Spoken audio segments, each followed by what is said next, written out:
Hello again. Welcome back to year 5 of the Religious Education Initiative. This is week 14, day 1. We're finishing the book of Genesis today. So, last time we saw Jacob's final words to all 12 of his sons, in which he spoke to some of their past sins, he blessed others of them, and he prophesied to the rest what would happen to their descendants. Having said these things, he finally died, and Joseph had his body embalmed according to the custom and the expertise of the Egyptians. And they mourned for Jacob for 70 days. We remember, however, that Jacob severely charged Joseph to not bury him in Egypt. So this time we will see what Joseph does now that his father is dead.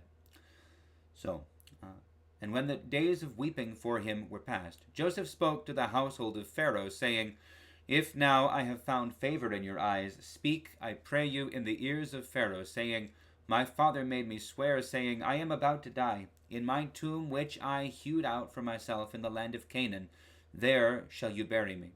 Now therefore let me go up, I pray you, and bury my father. Then I will return." And Pharaoh answered, "Go up and bury your father, as he made you swear." So Joseph went up to bury his father, and with him went up all the servants of Pharaoh, the elders of his household, and all the elders of the land of Egypt, as well as all the household of Joseph, his brothers, and his father's household. Only their children, their flocks, and their herds were left in the land of Goshen. And there went up with him both chariots and horsemen. It was a very great company. When they came to the threshing floor of Atad, which is beyond the Jordan, they lamented there with a very great and sorrowful lamentation, and he made a mourning for his father 7 days.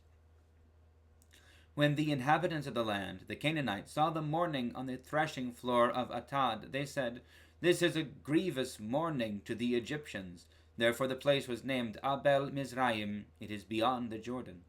Thus his sons did for him as he had commanded them.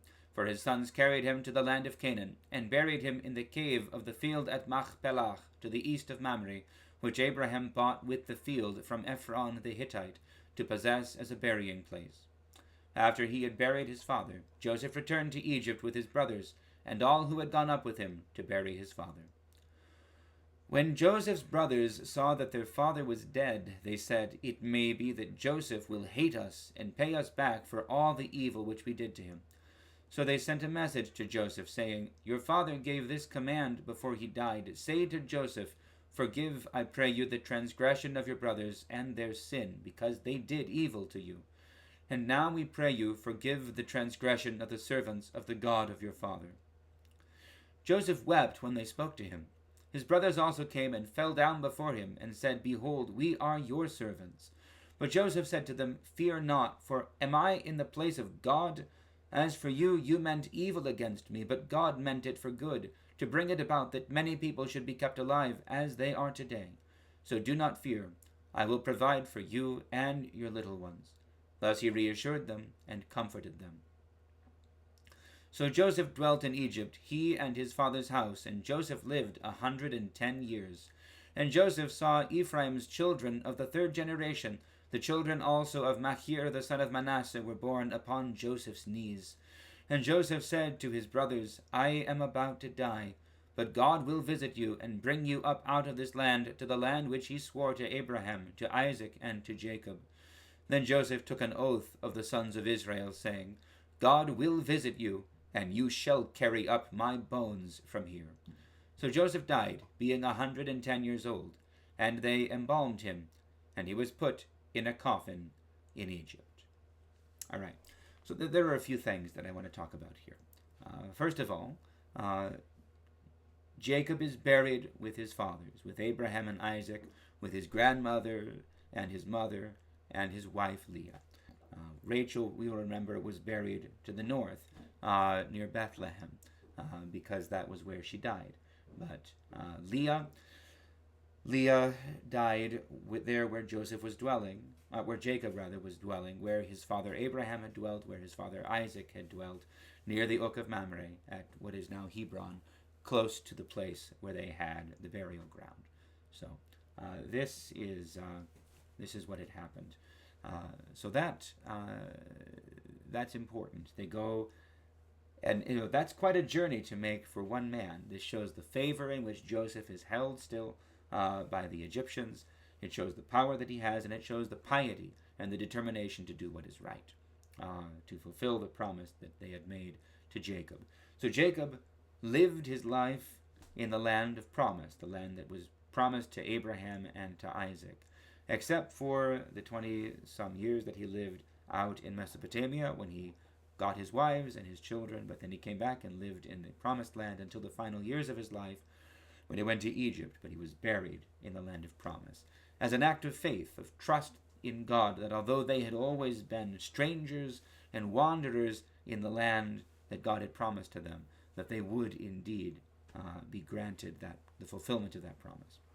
But then the famine is still happening, and all of the Hebrews, they're living there in Egypt, so they go back. And they live there until Moses comes to bring them out. So Joseph dies there, and Joseph is also embalmed, and Joseph is buried. But he makes the whole household of his father promise that when God visits them, when that promise given to Abraham and Isaac and Jacob is fulfilled, that they will not leave his body there, that they will bring him with them and bury him too in the land of promise. And there's a mention, I don't remember where in Exodus it is. I should look for it, or someone else can. But they do during the Exodus after the Passover, they carry him out. Anyway, what I want to emphasize though, and this is kind of beautiful, Jacob's dead, and Joseph's brothers now, they're worried that he's going, now that his father's dead, now that there's no reason that he has to be kind and forgiving to them. They're worried he's going to kill them, to do evil to them, to get them back. But they've changed. So it's important. They say, forgive the transgression of us, the servants of the God of your father.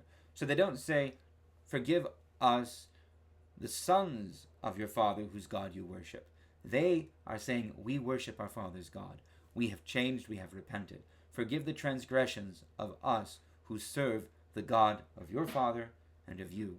And they come and they fall down before him and they say, we are your servants. And Joseph says, you're treating me like I'm in the place of God. You worship God. You don't need to bow down before me.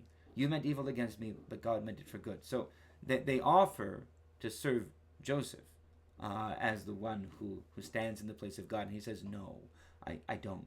I'm your brother. Yes, I'm in power. I'll take care of you and your little ones. I'll protect you, but don't be afraid. And that's beautiful. The forgiveness that he granted to them the day he revealed himself to them remains and continues all the rest of his life. So it's a beautiful thing. And this is the end of the book of Genesis. We've seen the story of Adam and Eve. We've seen the story of the flood. We've seen the Tower of Babel. And we've seen the story of Abraham and Isaac and Jacob. This is the prelude to the rest of the Torah, the 5 books of Moses, the commandments, the principles, the ways of life. And in the lives of Abraham, Isaac, and Jacob especially, we've seen both the problems that exist even among the righteous, although they become more righteous as time goes on, and God's faithfulness to them. So that's it. And it's worth noting, the very next thing that happens, the book of Exodus picks up immediately where this leaves off and says, and then after many years, a new Pharaoh rose up who did not know Joseph, and he enslaved the people of Israel. But for now, the Israelites are at peace and enjoying plenty in the land of Egypt, waiting for the fulfillment that had been promised to them by God. So anyway, that's it. God bless you all. We'll see you shortly for day 2.